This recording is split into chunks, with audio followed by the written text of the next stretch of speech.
વિદ્યાર્થી મિત્રો, આપણે ઘન પ્રદૂષકોની વાત કરી રહ્યા હતા. એ પૈકીનું એક ઘન પ્રદૂષક છે કૃષિ રસાયણ.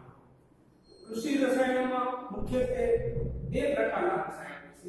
એક ફર્ટિલાઇઝર, જેને આપણે કૃત્રિમ ખાતર કહીએ છીએ, જેમ કે NPK, નાઇટ્રોજન, પોટેશિયમ અને ફોસ્ફરસ.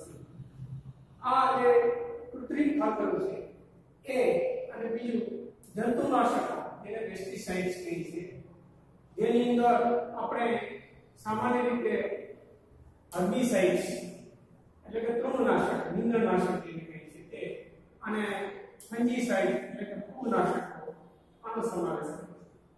સામાન્ય રીતે ફર્ટિલાઇઝરનો ઉપયોગ એ ઔદ્યોગિક ક્રાંતિ આવ્યા બાદ જ્યારે ફર્ટિલાઇઝર ઉત્પન્ન થવાનું શરૂ થયું ત્યાર પછી થયું. કારણ કે કુદરતી ખાતર છે એ તાત્કાલિક ઇફેક્ટિવ અને વધુ પ્રમાણમાં ઉમેરવું પડે. એટલે ફર્ટિલાઇઝર્સ છે એ એક પ્રકારના અકાર્બનિક ખાતર, એટલે કે તેની અંદર કોઈ કાર્બનિક તત્વો નથી. તે શું કરે છે કે એનું જો વધારે ઓછું પ્રમાણ થઈ જાય તો ખનિજ તત્વોનું અસમ પ્રમાણ છે એ ધરતીની અંદર થાય છે, જેને લીધે પાક ઉપર તેની અસર થાય છે. એક ક્યાં બીજા ખનિજ તત્વોનું પ્રમાણ વધી જાય તો અમુક પ્રકારના ખનિજ તત્વો જે જરૂરી છે એ ન મળવાને લીધે પાક નબળો ઉતરે અથવા તો ઓછો ઉતરે. આ ઉપરાંત અળસિયા જે ખેડૂતના મિત્રો કહેવાય છે કે જે ખેતીમાં ઉપયોગી છે તેનો નિકંદન નીકળી જાય છે, અને આ જે ખાતર છે કૃત્રિમ ખાતર એ પાણીમાં દ્રાવ્ય હોવાથી ઊંડું ઉતરી જાય તો ભૂગર્ભ જળનો એક પ્રદૂષક છે એમ કહી શકાય. એને લીધે શું થાય છે કે નિવસન તંત્ર અને સુપોષક તંત્ર આ બંને એકબીજાના વિરુદ્ધમાં ગોઠવાઈ જાય છે. સુપોષક તંત્રને લીધે નિવસન તંત્ર નાશ પામે છે, અને નિવસન તંત્ર એ આપણી ખેતી છે.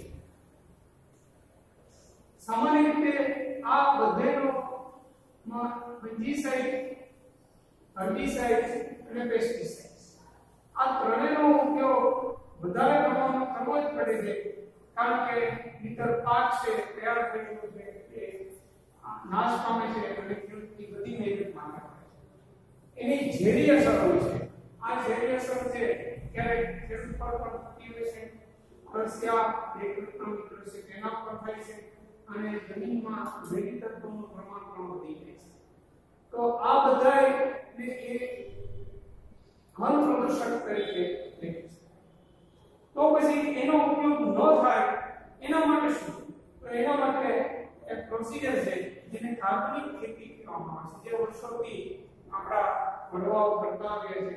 કાર્બનિક ખેતીમાં અસલ મજાની વાત એ છે કે તે ચક્રીય છે, એટલે કે વનસ્પતિ કે કૃષિ કચરો ઉત્પન્ન થાય તે કચરાનો જ ખાતર તરીકે ઉપયોગ કરી અને તેની અંદર કોઈ અવશેષ રહેતો નથી, અને મહત્તમ ઉપયોગ એનો કરવાથી વધુ કાર્યક્ષમ અને ગુણવત્તાસભર ઉત્પાદન કરી શકાય. રાસાયણિક ખાતરનો ઉપયોગ નિવારી શકાય છે. એને લીધે જે ખનિજ તત્વોનો અસમ પ્રમાણ જમીનમાં થઈ જવાથી પાક નબળો અથવા તો ઓછો ઉતરે છે તે નિવારી શકાય છે.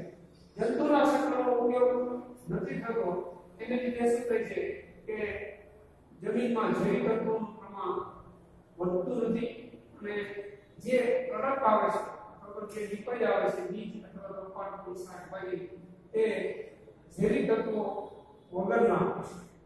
કુદરતી ખાતર છે એનો આ આધુનિક ખેતરમાં ઉપયોગ થાય છે. સામાન્ય રીતે છાણિયું ખાતર, જેને આપણે કોમ્પોસ્ટ ખાતર બનાવી શકીએ છીએ. જમીનમાં ખાડો ખોદી અને કૃષિ કચરો અને છાણમૂત્રના ઢગલાઓ રાખી દેવાથી ઉત્પાદન કરવાથી ઉત્તમ પ્રકારનું છાણિયું ખાતર આપણને મળે છે. એટલે છાણમૂત્રનો ઉપયોગ કરીએ છીએ, જેને લીધે દુર્ગંધ ઓછી થાય છે, ગંદકી ઓછી થાય છે, જીવજંતુઓ જે ખેડૂતના સ્વાસ્થ્ય પર અસર કરે છે તે પણ ઉત્પન્ન થતા નથી, અને એ સર્વેનો નિકાલ થઈ જાય છે. ગોબર ગેસ પ્લાન્ટ છે એની અંદર અસર લેવાની વાત એ છે કે કૃષિ કચરો, છાણ મૂત્ર, આ બધો ગંદો કચરો છે તે ગોબર ગેસ પ્લાન્ટમાં ઉપયોગ થઈ જાય છે. તેમાંથી ગોબર ગેસ ઉત્પન્ન થાય છે. આ ગેસથી દીવાબત્તી અને રસોઈના ઉપયોગમાં આવી શકે છે. ઉપરાંત તેની અંદરથી ઉત્પન્ન થયેલું કે નકામો રગડો છે જે ગોબર ગેસ પ્લાન્ટને ખાલી કરી ત્યારે મળે છે ત્યારે એનો ગુણવત્તા સભર પોષક તત્વો એની અંદર હોવાથી આપણે એનો સેન્દ્રીય ખાતર તરીકે ઉપયોગ કરીએ છીએ. લીલો પ્રવાસ એ પણ એક કાર્બનિક ખેતીની અંદર આવી જતી વાત છે. લીલો પ્રવાસ એ કુદરતી ખાતર બનાવવાનો એક ઉપાય છે કે જ્યારે ઓલા અને રેસાયણિક બીજ અથવા ફળ હોય તેવા કઠોળ વર્ગની વનસ્પતિને વાવવામાં આવે છે અને એમાં ફૂલ લાગે ત્યારે તેને ઢાંકી દેવામાં આવે છે, જેને લીધે કુદરતી રીતે સડી જાય છે અને તે ખાતર તરીકે ઉમેરાય છે. આ ઉપરાંત કાર્બનિક ખેતીમાં સાથે સાથે મધમાખી પણ જે મધ આપે છે, ડેરી ઉદ્યોગ કારણ કે ઢોર રાખેલા હોય છે તો તેમના દૂધનું વ્યવસ્થાપન કરી શકાય છે. જળ સંગ્રહણ એટલે કે જે ગટરનું પાણી છે તેને શુદ્ધિકરણ કરી અને ખાતર, ગોબર ગેસ અને પીવાલાયક પાણીમાં ઉપયોગમાં આવી જાય છે. અને કૃષિ વિશે જે કંઈ પણ કાર્ય છે એનું શૃંખલામાં આવી રહી છે. ઘણી વખત ખેડૂત છે એ ચોમાસાની સિઝનમાં પ્રવૃત્ત હોય ત્યારે બાકીના સમયમાં એવો ફાજલ સમય મળે છે કે જેની અંદર એને કાંઈ કરવું પડતું નથી. એ વખતે એનું જીવન પ્રવૃત્તિમય અને એને આવક વધુ થાય એવું આ કાર્બનિક ખેતીની અંદર આયોજન કરાયું છે. સોનીપત એ હરિયાણામાં આવેલું સ્થળ છે જેના એક ખેડૂત છે રમેશચંદ્ર ડાંગર. એને કિસાન કલ્યાણ ક્લબની વ્યવસ્થા કરેલી છે જેની અંદર 5000 સભ્યો છે અને આ બધા સભ્યોને તેને કાર્બનિક ખેતીનું જ્ઞાન આપી અને કાર્બનિક ખેતી ખેત ઉત્પાદન કરવામાં આવે. અત્યારે દુનિયાની અંદર યુરોપની અંદર કાર્બનિક ખેતીનું પ્રમાણ વધી ગયું છે કે જેને લીધે પ્રદૂષણનું પ્રમાણ ઘટાડી શકાય છે. હવે આપણે કિરણોત્સર્ગી કચરાની વાત કરીએ. સામાન્ય રીતે જે આપણે વીજળી વિદ્યુત આવે છે એ ત્યાં ઉત્પન્ન થાય છે તેને પાવર સ્ટેશન કહેવાય. આવા પાવર સ્ટેશનની અંદર હાઇડ્રો પાવર સ્ટેશન કૃત્રિમ રીતે અથવા કુદરતી રીતે જળધોધમાંથી ઉત્પન્ન થતી વીજળી, થર્મલ પાવર સ્ટેશન બોઇલરમાંથી ટર્બાઇન ફેરવી વરાળના વેગથી ટર્બાઇન ફેરવી અને તેમાંથી ઉત્પન્ન થતી વીજળી, ટાઇડલ પાવર સ્ટેશન જ્યાં ભરતીઓ સાંકડા ભાગની અંદર થતી હોય ત્યારે ટર્બાઇન ફેરવી ભરતીઓના કુદરતી જે વેગવંતા પાણી છે તેના વેગનો ઉપયોગ કરી અને આપણે વીજળી ઉત્પન્ન કરી. ખાસ કરીને કચ્છના કાપ અને ખંભાત જે વરસાદની અંદર જોવા મળે છે. વિન્ડ પાવર સ્ટેશન આપણે અહીંયા જે પવન ચક્કીઓનું મોટું સંકુલ છે તે વિન્ડ પાવર સ્ટેશન.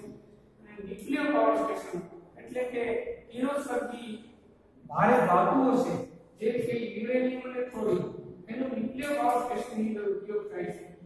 અને આપણે પહેલા એમ માનતું કે ઉપયોગ થઈ ગયો એટલે પૂરું થયું નહીં. તેમાંથી પણ રૂપાંતરિત જે ન્યુક્લિયર કચરો છે એ ઉત્પન્ન થાય છે.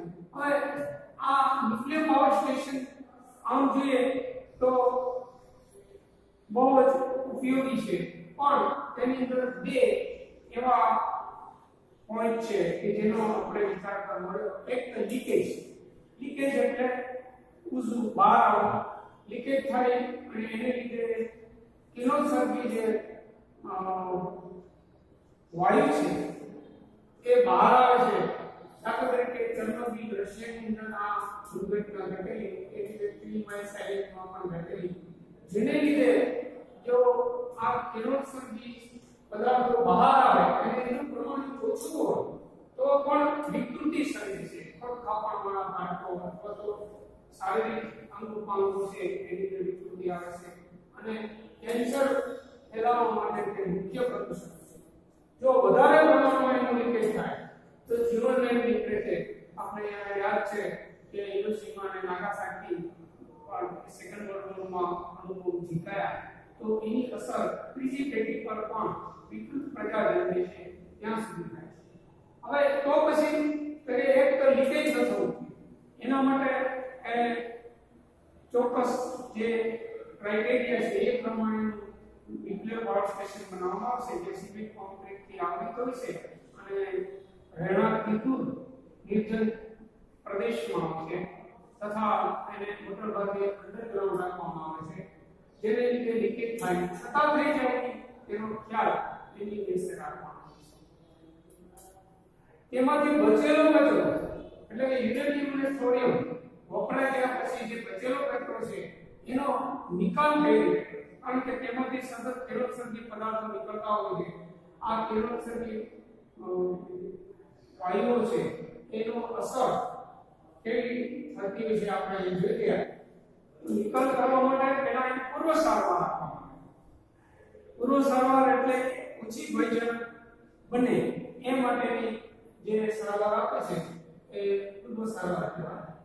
પછી તેને કન્ટેનર્સમાં ભરવામાં આવે ચોક્કસ પ્રકારના કન્ટેનર્સ છે બનાવેલા છે કે જે લીક પ્રૂફ હોય અને સહેલાઈથી તેની અંદરથી બહાર કિરણોત્સર્ગી પદાર્થો આવી શકે એટલા માટે આ કન્ટેનર્સને પહેલા તો મહાસાગરના તળિયે દફનાવતા પણ તેને લીધે શું છે જનજીવન જોખમમાં મુકાઈ ગયું એટલે હવે એમ નક્કી કરવામાં આવ્યું છે કે લગભગ 500 મીટર ઊંડે એને દફન કરવા દફન શબ્દ એટલા માટે વાપરું છું કે યોગ્ય સારવાર હેઠળ રહેલા આ કન્ટેનર્સ છે એને જેમ આપણે મરદાનું દફન કરીએ રીતે યોગ્ય રીતે ઊંડે દફન કરી અને એની ઉપર પથ્થરો અથવા તો જે જમીન છે એને અને રસાયણનો છંટકાવ કરી અને નાખી દેવામાં આવે છે।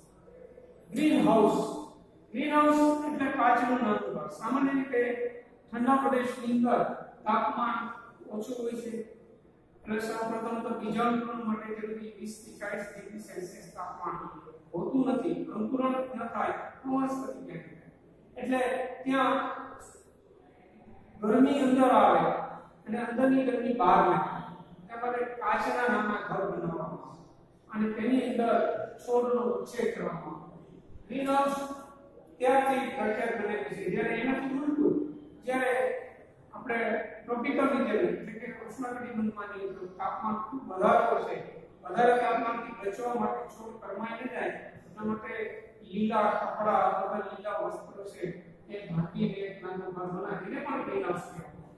આમ ગ્રીન હાઉસ ઠંડા પ્રદેશમાં આવશે તે કાચનું ટ્રાન્સપરન્ટ ઘર છે ગરમ પ્રદેશમાં આવશે જે લીલા કપડા હોય આ ગ્રીન હાઉસ એ શું છે કે એક નૈસર્ગિક ઘટના છે એની અંદર શું છે કે સામાન્ય રીતે આપણું પૃથ્વીની આસપાસ 1000 કિલોમીટર ઊંચે સુધી વાતાવરણ રહેલું છે આ વાતાવરણની અંદર તમે જોઈ શકો છો તો જુદા જુદા વાયુઓ છે એમાં કાર્બન ડાયોક્સાઇડ વાયુ પણ રહેલો છે જેનું હાલમાં પ્રમાણ લગભગ 0.04% જેટલું છે જે વર્ષો પહેલા 0.02 હતું એને બદલે 4 થઈ કાર્બન ડાયોક્સાઇડ વાયુ હવામાં થોડા પ્રમાણમાં હોવું જોઈએ સામાન્ય દિવસ દરમિયાન સૂર્યપ્રકાશ આવે તો ઉષ્મા નિર્ગમનની જે ઉષ્મા વિકિરણની પદ્ધતિ છે એ તૈયાર છે કે વચ્ચેનું માધ્યમ ગરમ ન થતું પૃથ્વીની સપાટી પર પડે એટલે સપાટીને ગરમ કરે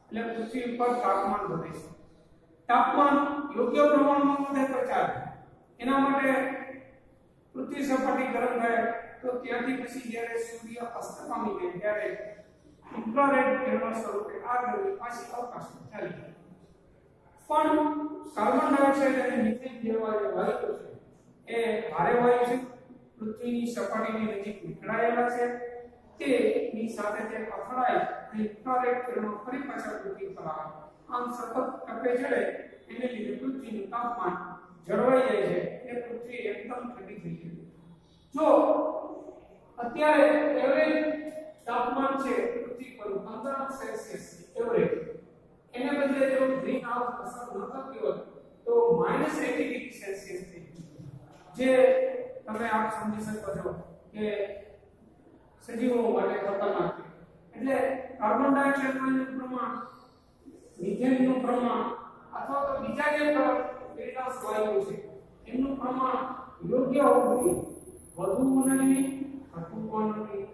પણ આપણે જોઈએ છીએ કે ઇન્ડસ્ટ્રીયલાઇઝેશન એટલે ઔદ્યોગિક ક્રાંતિ ઉદ્યોગો વધી ગયા, બળતણનો વપરાશ વધી ગયો, વાહનોમાં બળતણનો વપરાશ વધી ગયો, CO2 ઇમિશન એટલે કાર્બન ડાયોક્સાઇડ વધુ ઉત્પન્ન થયો. પરિણામે એ આવ્યું કે વધુ કાર્બન ડાયોક્સાઇડ, વધુ ગ્રીનહાઉસ અસર, વધુ ઇન્ફ્રારેડ કિરણોને અવકાશમાં જવાની તક મળતી નથી. પૃથ્વીનું તાપમાન સતત વધતું જાય છે. એટલે છેલ્લા સમયમાં આપ જોઈ શકો છો કે અત્યારે પૃથ્વી પર લગભગ ઉનાળાની અંદર ખાસ કરીને આપણા દેશમાં જોઈએ તો 48 ડિગ્રી સેલ્સિયસ જેટલું તાપમાન એ અનબેરેબલ છે, સહન કરવું ખૂબ જ મુશ્કેલ છે. પાકે મળી જાય છે અને સાથે સાથે પાણીનું પ્રમાણ ઓછું થઈ જાય છે અને સજીવો માટે હાનિકારક છે. ચોક્કસ પ્રકારના કેન્સર પણ વધી ગયા છે. સામાન્ય રીતે ગ્રીનહાઉસ વાયુમાં સૌથી મુખ્ય વાયુ છે એ કાર્બન ડાયોક્સાઇડ જે 60% એનું યોગદાન છે.